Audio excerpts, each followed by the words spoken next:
Hey YouTube, it's me again with the first update on what I've been working on.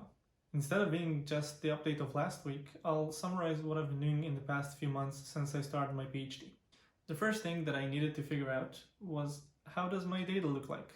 As I'm working on sign language processing, the natural way that data comes in is a video of a person signing and parallel text to what they are signing, such that in order to do what I call translation, which is sign language to text, I can feed the videos into a machine learning algorithm and get the text as an output. Or if I want to do interpretation, I can put the text into a machine learning algorithm and it can produce the video. Luckily for me, I did not need to gather the data myself for making a pilot project. Instead, I'm using data that was gathered for the last 2 years by people in the Toyota Technological Institute of Chicago and the University of Chicago. That includes American Sign Language fingerspelling from 260 different signers. To load this data and use it, I wrote a library called Metascholar, which allows downloading datasets, creating data splits, or even adding add-ons to enrich the data, like FFmpeg, for example, to get the metadata for every video.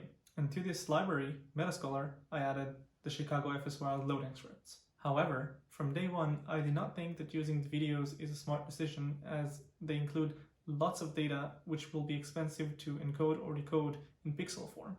So I figured that with the progress in human pose estimation in the past few years, there must be a working algorithm that I can use to convert my videos into a sequence of pose estimations, whether it's 2D or 3D, and use these pose estimation skeletons as features for my models instead of using the raw videos. For this, I found OpenPose, a tool released by Carnegie Mellon University researchers that allows full body pose estimation, including the face and the hands, which are pretty much the most important part for sign language processing. So it was easy to extend Metascholar with another add-on called OpenPose, which runs the OpenPose on videos from this Chicago FSY dataset and enriches the data so I do not need to use the videos any longer.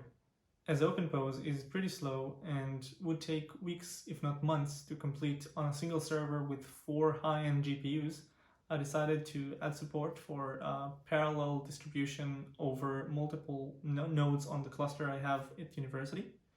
I used Python's Celery to do so, and that pretty much made the process faster by 50 times.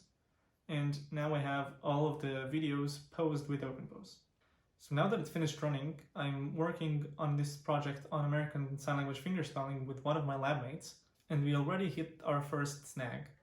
As described in the Chicago Fingerspelling in the Wild dataset paper, they refrain from using poses because they say OpenPose doesn't work that well and often misses some hands or poses them completely wrong.